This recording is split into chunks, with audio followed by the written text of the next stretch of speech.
नमस्कार मित्रों, कैसे हैं आप? कैसी चल रही है आपकी तैयारी?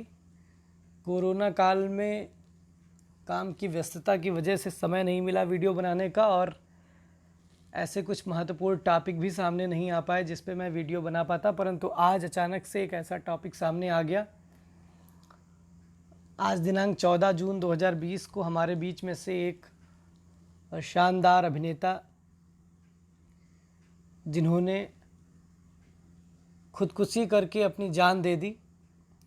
ऐसी घटनाएं समाज में होती रहती हैं, लेकिन ऐसी घटनाएं एक विमर्श के लिए हमें प्रेरित करती हैं, सोचने पे मजबूर करती हैं कि आखिर ऐसी कौन सी वजह हैं जब एक व्यक्ति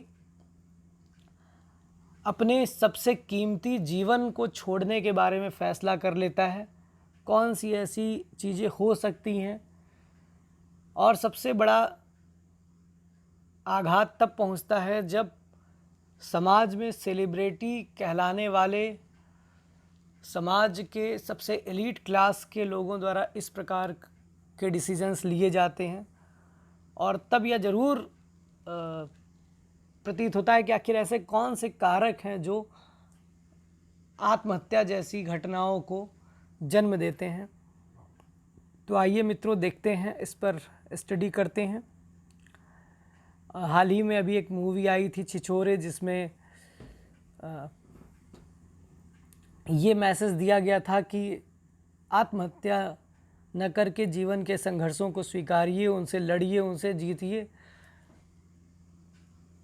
कष्ट की बात है कि वो मैसेंजर जिसने ये मैसेज दिया वो स्वयं इस चीज़ को अपने जीवन में फॉलो नहीं कर पाए। तो आत्महत्या क्या है मित्रों? अगर हम इसको जानने की कोशिश करें तो आत्महत्या का मतलब है स्वयं की हत्या करना, स्वयं को मारना। स्वयं को मारने के जो कारण हैं, ज़्यादातर देखा गया है कि आर्थिक या सामाजिक कारण के बनिस्बत मनोवैज्ञानिक कारण ज़्यादा महत्वपूर्ण देखे गए हैं, जिसमें मानसिक अवसाद, डिप्रेशन, मानसिक बीमारी, तनाव, अकेलापन, मादक द्रव्यों को लेना या दुष्प्रेरण है। तो मित्रों, आत्महत्या की जो घटना है इसमें बहुत सारे कारण हैं, लेकिन सबसे ज़्यादा ये मानसिक और मनोवैज्ञानिक समस्या है, जिसका मनोवैज्ञानिक तरीके से निदान किया जा सकता है। कोरोना का ये जो लगभग पिछले 2.5-3 महीने का लॉकडाउन है, इसमें बहुत सारे लोगों को तमाम तरह से डिप्रेशन में भर दिया। तो इस तरह के डिप्रेशन के माहौल में इस प्रकार की जो घटनाएं हैं वो ज़रूर जीवन के बारे में सोचने को, जीवन के विमर्शों को समझने को हमें प्रेरित करती हैं।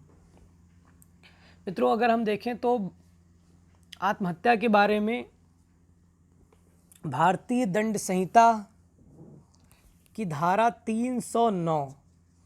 309 एक ऐसी धारा है जिसने आत्महत्या को अपराध घोषित किया है। आईपीसी की धारा 309 अगर आप पढ़ेंगे तो 309 कहती है अटेम्प्ट टू कमिट सुसाइड। ये धारा है, whoever attempts to commit suicide and does any act towards the commission of such offence shall be punished with simple imprisonment for a term which may extend to 1 year or with fine or with both। आत्महत्या करने का अगर कोई प्रयत्न करता है तो उससे सादा कारावास दिया जाएगा और उसकी अवधि 1 वर्ष तक के लिए हो सकेगी, या जुर्माना लगाया जाएगा या दोनों लगाया जाएगा अगर कोई आत्महत्या करने का प्रयत्न करता है। क्योंकि आपको पता है कि अगर आत्महत्या कर ली गई तो फिर हम उसे कोई दंड नहीं दे सकते हैं। क्या कारण रहा होगा निश्चित रूप से आत्महत्या के लिए दंडित करने का? अगर कारण मित्रों हम जानने की कोशिश करें तो हमारे समाज में जो भी धर्म है, किसी भी धर्म में जो मृत्यु है वो ईश्वर के हाथों में मानी गई है। माना गया है कि परमपिता परमात्मा ने जन्म दिया है और मृत्यु भी उसी के हाथों में है। और जब मनुष्य मृत्यु कारित करता है तो निश्चय ही वो जो nature of law of nature है उसके खिलाफ जाकर के उसने काम किया है। वो जो काम है वो लॉ ऑफ नेचर के खिलाफ है, वो एक नकारात्मक कृत्य है, वो उस परमपिता परमात्मा की इच्छा के खिलाफ है। और इसको ध्यान में रखते हुए जब ब्रिटिश शासनकाल में भारतीय दंड संहिता बनाई गई तो उस समय धारा 309 को शामिल किया गया, अटेम्प्ट टू कमिट सुसाइड को। तो एक बहुत महत्वपूर्ण प्रश्न उठता है कि क्या जीवन का अधिकार हमारे पास है, और अगर जीवन का अधिकार है तो क्या मरने का अधिकार उसमें निहित है या नहीं। तो मित्रों, भारतीय संविधान का अनुच्छेद 21, अगर हम भारतीय संविधान के अनुच्छेद 21 का अध्ययन करें तो भारतीय संविधान का अनुच्छेद 21 right to life and personal liberty की बात करता है। Right to life and personal liberty. Right to life का मतलब क्या है? राइट टू लाइफ का मतलब है कि किसी भी व्यक्ति को अपना जीवन जीने का अधिकार है। जीवन जीने के अधिकार का क्या मतलब है मित्रों? जीवन जीने के अधिकार का मतलब है कि कोई भी व्यक्ति को उसके प्राण या दैहिक स्वतंत्रता से विधि द्वारा स्थापित प्रक्रिया के अनुसार ही वंचित किया जाएगा, अन्यथा किसी व्यक्ति को वंचित नहीं कर सकते हैं। ये जो विधि द्वारा स्थापित प्रक्रिया है ये ब्रिटिश लॉ से प्रभावित थी, लेकिन बाद में माननीय सुप्रीम कोर्ट द्वारा विभिन्न डिसीजनों में यह बताया गया कि ये विधि द्वारा स्थापित प्रक्रिया भी सही शब्द नहीं है, क्योंकि विधि द्वारा स्थापित प्रक्रिया में एक कमी है। वो कमी क्या है मित्रों? कि लेटर ऑफ लॉ है इसमें। यानी अगर विधि में ये स्थापित कर दिया गया कि मर्डर, आप किसी भी व्यक्ति को मौत दे सकते हैं तो उसके जीवन के अधिकार को छीना जा सकता है। तो क्या ये प्रक्रिया सही है या गलत है, इसकी भी जांच होनी चाहिए। और ऐसे में आपको जानकारी होगी कि मेनका गांधी बनाम भारत संघवाद आया था 1978 में, और मेनका गांधी बनाम भारत संघवाद में ये कहा गया कि किसी व्यक्ति को उसके प्राण एवं दैहिक स्वतंत्रता से वंचित किया जाने की जो प्रक्रिया है वो उचित होनी चाहिए, वो न्याय संगत होनी चाहिए। इसका मतलब जो विधि द्वारा स्थापित प्रक्रिया है वो विधि की सम्यक प्रक्रिया में बदल गया। तो विधि द्वारा स्थापित प्रक्रिया का जो मापदंड है, यद्यपि हमारे संविधान में विधि द्वारा स्थापित प्रक्रिया शब्द का प्रयोग किया गया है, लेकिन जो वर्तमान में लागू है वो है due process of law, not the procedure establish by law. संविधान में कहा गया प्रोसीजर स्टेब्लिश बाय लॉ, लेकिन जो आज की स्थिति है वो है ड्यू प्रोसेस ऑफ लॉ की। यानी हम ये देखेंगे कि जो कानून है क्या वो गलत तो नहीं है। इसका मतलब अगर संसद भी चाहे तो वो आर्टिकल 21 में जो जीने का अधिकार है उसे किसी कानून को बना करके ख़त्म नहीं कर सकती है, क्योंकि माननीय न्यायपालिका को ये शक्ति दी गई है कि वो ऐसे किसी कानून को अवैधानिक घोषित कर सकता है। तो जीवन का अधिकार एक बहुत ही कीमती अधिकार है, और आपको पता है कि जीवन के अधिकार की जब व्याख्या की गई आर्टिकल 21 की, तो उसमें जीवन का अर्थ है गरिमापूर्ण जीवन। माननीय सर्वोच्च न्यायालय द्वारा अपने आदेशों में कहा गया है कि जीवन का अधिकार का यह मतलब नहीं है कि जैसे तैसे जी लिया जाए। जीवन का अधिकार बहुत व्यापक है। जीवन के अधिकार में, राइट टू लाइफ में, गरिमापूर्ण जीवन का अधिकार है। गरिमापूर्ण जीवन का मतलब उसे अपनी आजीविका का अधिकार है, उसे घूमने फिरने का अधिकार है, उसे पर्सनल लिबर्टी है, उसे पर्यावरण का अधिकार है। तो आर्टिकल 21 जो है वो बहुत ज़्यादा विस्तृत है, लेकिन एक सवाल उठता है कि क्या मरने का अधिकार है? तो आइए देखते हैं, इस पे हम थोड़ा सा चर्चा करते हैं। Right to death. तो राइट टू डेथ की अगर हम बात करें तो सबसे पहले 94 में केस आया था, रथीनाम केस, पी रथीनाम बनाम भारत संघ 1994। और पी रथीनाम बनाम भारत संघ 1994 में माननीय सर्वोच्च न्यायालय द्वारा यह माना गया कि जीने के अधिकार में मरने का अधिकार भी शामिल है। माननीय सर्वोच्च न्यायालय ने कहा कि अगर कोई व्यक्ति घुट घुट कर जी रहा है तो वह उससे बेहतर होगा कि वह अपने जीवन को त्याग दे, वह अपनी इच्छापूर्ण मृत्यु को वरण कर सकता है।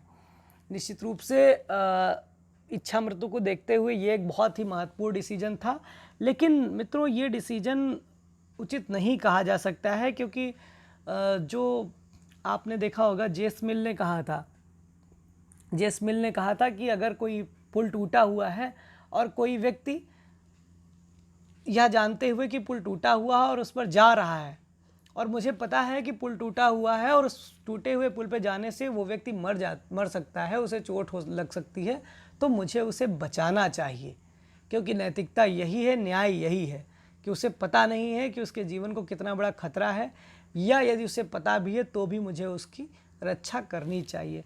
तो मित्रों, निश्चित रूप से ये एक बहुत ही उलझा हुआ प्रश्न था, और 94 का जो डिसीजन था इसमें जीने के अधिकार में मरने के अधिकार को शामिल किया गया, लेकिन ये डिसीजन बहुत दिन तक नहीं टिक पाया मित्रों, क्योंकि ज्ञान कौर बनाम स्टेट ऑफ पंजाब वाद जो 96 में माननीय सुप्रीम कोर्ट ने डिसीजन दिया, संविधान के अनुच्छेद 21 की विवेचना की, और उसके अंतर्गत जीवन के अधिकार में मृत्यु का अधिकार शामिल नहीं है। मित्रों, माननीय सुप्रीम कोर्ट ने यह कहा कि जीने के अधिकार में मरने के अधिकार को शामिल नहीं किया जा सकता है, क्योंकि अगर हम मरने के अधिकार को शामिल कर देंगे तो बहुत बड़ी संख्या में लोग आत्महत्या करेंगे, और निश्चित रूप से अगर इस तरह की घटनाएं बढ़ेंगी तो उनको हम न्यायसंगत कैसे ठहराएंगे, क्योंकि सरकारें अपना पल्ला झाड़ लेंगी, सरकारें जीवन के अधिकार को गरिमापूर्ण बनाने के लिए कोई प्रयास नहीं करेंगी, और बाद में सरकारें ये कहेंगी कि नहीं, वो तो व्यक्ति अपनी इच्छा से मर गया है। तो आखिर ये जिम्मेदारी किसकी है कि ऐसा समाज बनाया जाए, ऐसे वातावरण बनाया जाए कि कोई व्यक्ति अपनी इच्छा से ना मरे, उसे जीने का मन करे। इसके लिए ज़रूरी है कि बेहतर वातावरण बने, बेहतर कार्य का माहौल बने, बेहतर सामाजिक परिवेश बने, और इसकी जिम्मेदारी समाज के साथ साथ गवर्नमेंट की भी है। और माननीय सुप्रीम कोर्ट ने ज्ञान कौर बनाम स्टेट ऑफ पंजाब में यह माना, और इसलिए जो पहले पी रथीनाम वाद में निर्णय दिया गया था उसे पलट दिया गया। मित्रों, तो क्या आत्महत्या आज के समय में क्या स्थिति है, क्या आत्महत्या करना अपराध है या नहीं है? अगर हम देखें तो इसमें विधि आयोग की रिपोर्ट जो 210वीं है वो बहुत महत्वपूर्ण है। विधि आयोग की जो रिपोर्ट है 210वीं, मित्रों, विधि आयोग ने अपनी 210वीं रिपोर्ट में 2008 में आत्महत्या के अधिकार को, आत्महत्या करने के प्रयत्न को जो 309 में सज़ा के तौर पर है उसे हटाने की बात की थी। उसमें साफ साफ ये कहा गया कि जो आत्महत्या का अधिकार है इससे मित्रों, आत्महत्या करने का जो प्रयत्न है धारा 309, ये राइट टू लाइफ का उल्लंघन है। अगर आप देखें ज्ञान कौर बनाम स्टेट ऑफ पंजाब का जो डिसीजन है वो कहता है article 21 cannot be constructed to include within the right to die as a part of the fundamental right guaranteed therein, and therefore it cannot be said that section 309 is violative of article 21। तो विधि आयोग ने माना कि जो article 21 है वो न्याय संगत है, लेकिन जो 309 है आत्महत्या करने का प्रयत्न, उस पर सज़ा देना अच्छा नहीं है, क्योंकि जो आत्महत्या कर रहा व्यक्ति वो ऑलरेडी डिप्रेशन में है, ऑलरेडी बहुत ज़्यादा दुखी है, और अगर आप उसे सज़ा दे रहे हैं तो आप उसके दर्द को कम नहीं कर रहे हैं। अगर वो बच भी गया तो जेल में रहेगा। हाँ, निश्चित रूप से ये हो सकता था कि सरकार ये माने कि व्यक्ति जो है 1 साल की जेल की वजह से आत्महत्या नहीं करेगा, लेकिन यह तो एकदम मजाक वाली बात हो गई, क्योंकि जो व्यक्ति अपने जीवन को छोड़ने के बारे में सोच सकता है वो 1 साल के जेल से नहीं डरेगा।